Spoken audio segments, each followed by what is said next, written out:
9th के स्टूडेंटों को अब परेशान होने की कोई ज़रूरत नहीं, क्योंकि आज की इस वीडियो में मैं आपके लिए वार्षिक परीक्षा के लिए मैथ का पेपर लेकर आई हूँ। तो इसे आप अच्छे से देखिएगा और कंप्लीट करिएगा। तो देखिए, बिना टाइम वेस्ट किए हम देखते हैं। हमारा पहला क्वेश्चन है, पहला प्रश्न है, सही विकल्प चुनकर लिखिए। तो किन्हीं दो अपरिमेय संख्याओं का गुणनफल होता है?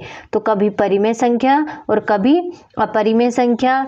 किसी वास्तविक संख्या का निरपेक्ष मान सदैव होता है? तो धन संख्या होता है।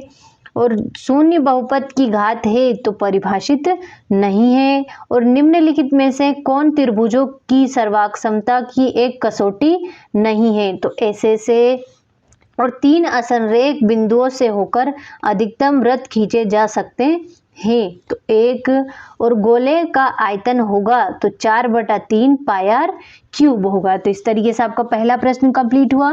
ये रहा आपका इंग्लिश मीडियम वालों के लिए। तो उनके लिए भी हम लेकर आए हैं। तो इन क्वेश्चनों के मैंने आंसर टिक लगा दिए ताकि आपको कोई भी प्रॉब्लम ना हो। तो देखिए आगे है। तो देखिए इस तरीके से इन सभी को आप अच्छे से कंप्लीट करिएगा। तो देखिए हमारा पहला प्रश्न आंसर सहित कंप्लीट हुआ।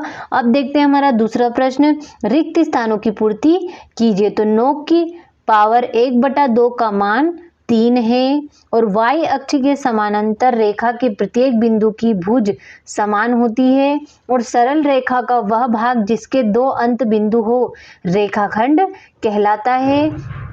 आयत के विकर्ण बराबर होते हैं तथा एक दूसरे को समद्विभाजित करते हैं और 3x³ में x³ का गुणांक 3 है और बिंदु 7, -6 की कोटि का मान -6 है। तो इस तरीके से आपका दूसरा प्रश्न कंप्लीट हुआ। देखिए ये रहा आपका इंग्लिश मीडियम वालों के लिए। तो इनके आंसर मैंने भर दिए हैं ताकि आपको कोई भी प्रॉब्लम ना हो। तो इनको स्क्रीनशॉट लेकर कंप्लीट करिएगा। अब देखते हैं हमारा तीसरा प्रश्न, सही जोड़ी बनाइए। तो a⁻m भागित a⁻n। तो इसका होगा a⁻m-n। एक ठोस की विमाओं की संख्या तो 3। 90 डिग्री से कम माप वाला कोण तो इसका होगा न्यून कोण।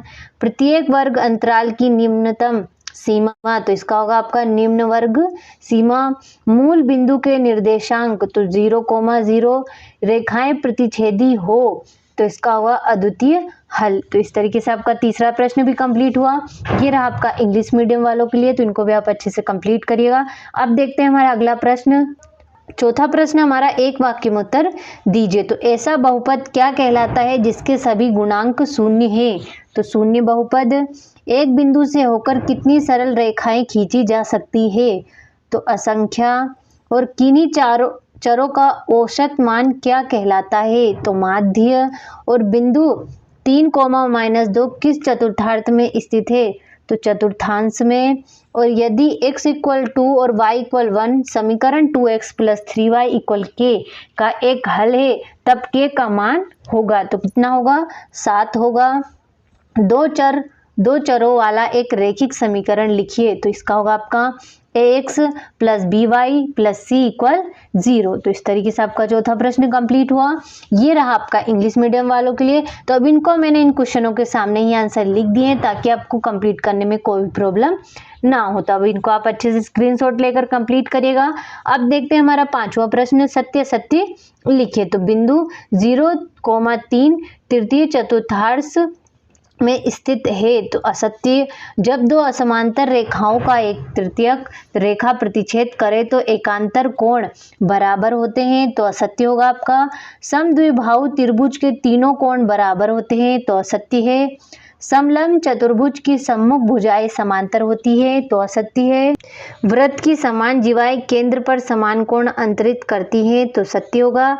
एक त्रिभुज का क्षेत्रफल आधार गुणित शीर्षलंब होता है तो ये भी आपका असत्य होगा। तो इस तरीके से आपका पांचवा प्रश्न कंप्लीट हुआ। ये रहा आपका इंग्लिश मीडियम वालों के लिए। तो इनके भी मैंने टिक लगा दिए हैं तो इन्हें आप जल्दी से देखिएगा और अच्छे से कंप्लीट करिएगा। अब देखते हैं हमारा छठा प्रश्न जो कि ये रहा सातवां। ये देखिए ये रहा हमारा आठवां प्रश्न, 9वां हो गया, 10वां हो गया और ये हो गया आपका 11वां, 12वां हो गया। इस तरीके से ये हो गया आपका 13वां प्रश्न, 14वां हो गया, ये हो गया आपका 15वां प्रश्न, 16वां हो गया। इस तरीके से आप इन प्रश्नों को कंप्लीट करिएगा। ये हो गया आपका 17वां प्रश्न, 18वां हो गया, 19वां, ये हो गया आपका अथवा 19वां का। 20वां हो गया इस तरीके से। ये हो गया आपका 21वां प्रश्न, तो इसे अच्छे से देखिएगा और स्क्रीनशॉट ले लीजिए। ये हो गया आपका 22वां प्रश्न।